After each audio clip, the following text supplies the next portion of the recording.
Balochistan presents a stark paradox. It is a land endowed with abundant natural resources, yet its people remain trapped in a cycle of poverty and underdevelopment. Situated at the crossroads of South Asia, Central Asia, and the Middle East, Balochistan is Pakistan's largest province by area. Despite its vast reserves of natural gas, coal, copper, gold, and other minerals, Balochistan stands as Pakistan's poorest province. A staggering 70% of its population lives in multidimensional poverty, lacking access to basic necessities. This stark contrast between Balochistan's wealth of resources and the poverty of its people is at the heart of the complex crisis engulfing the region. The Baloch people, the province's largest ethnic group, have long felt marginalized and exploited. Understanding the Balochistan crisis requires delving into the intricate interplay of these factors, recognizing the historical context that has shaped the present-day turmoil. Balochistan's vast natural resource wealth stands in stark contrast to the poverty of its people. The province boasts the world's fifth-largest copper and gold deposits at Rekodik. Natural gas reserves in Sui have fueled Pakistan's energy needs for decades. Yet, this abundance has failed to translate into economic prosperity for the local population. The benefits of resource extraction have largely bypassed the Baloch people. The province's economy remains underdeveloped, characterized by a lack of industrialization and inadequate infrastructure. Mega-projects like Gwadar Port are often perceived as benefiting outsiders. The Baloch sense of grievance is further compounded by a history of political marginalization. Despite being Pakistan's largest province geographically, Balochistan has long been relegated to the periphery of national politics. Its population is significantly smaller than other provinces, resulting in limited representation in the national parliament and a weaker voice in decision-making processes. The Baloch have also experienced attempts to suppress their cultural identity and language. Urdu, Pakistan's official language, is promoted over the Baloch language, Baluchi, in schools and government institutions. The Pakistani state's approach towards Balochistan has often been characterized by heavy-handed security measures rather than addressing the underlying political grievances. Military operations in the province, launched in response to the insurgency, have often resulted in human rights violations, alienating the local populace and pushing them further away from the national mainstream. The Balochistan conflict is characterized by a grim history of human rights violations that have deepened the chasm of mistrust between the Baloch people and the Pakistani state. Enforced disappearances, extrajudicial killings, and torture have become all too common occurrences, leaving a trail of fear and despair in their wake. Human rights organizations have documented a systematic pattern of abuses targeting Baloch activists, journalists, students, and even ordinary citizens suspected of harboring separatist sentiments. Enforced disappearances, in particular, have become a chilling hallmark of the conflict. Individuals are often picked up by security forces or their proxies, whisked away to undisclosed locations, and held incommunicado without charge or trial. Families are left in a state of agonizing uncertainty, their pleas for information ignored or met with silence. The missing persons issue has cast a long shadow over Balochistan, creating a climate of fear and impunity. The lack of accountability for these crimes has further emboldened the perpetrators and fueled the cycle of violence. Trust in state institutions, already fragile, has been shattered, making it increasingly difficult to bridge the divide between the Baloch people and the Pakistani state. The Balochistan Liberation Army, a militant separatist group, has waged an armed struggle against the Pakistani state for over 2 decades. Formed in the early 2000s, the BLA seeks independence for Balochistan, citing the grievances of economic exploitation, political marginalization, and human rights violations. The group has carried out numerous attacks targeting security forces, government installations, and economic infrastructure, including those linked to the China-Pakistan Economic Corridor. The BLA's tactics have evolved over time, from hit-and-run attacks to more sophisticated operations targeting high-profile targets.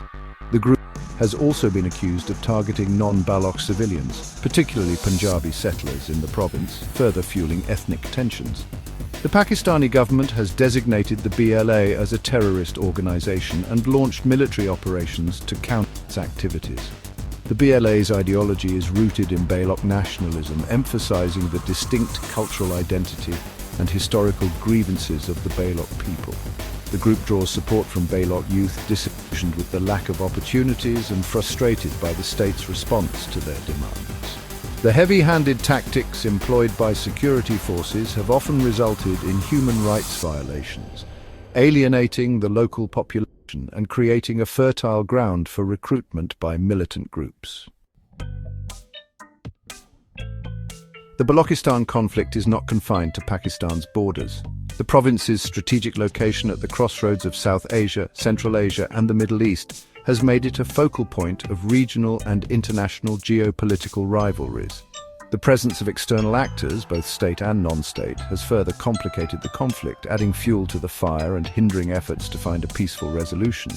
The Taliban's resurgence in neighboring Afghanistan has had a significant impact on the security situation in Balochistan.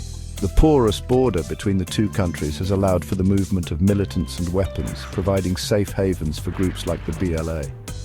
Pakistan has long accused India of supporting Baloch separatists, alleging that New Delhi uses its consulates in Afghanistan to funnel funds and weapons to militant groups.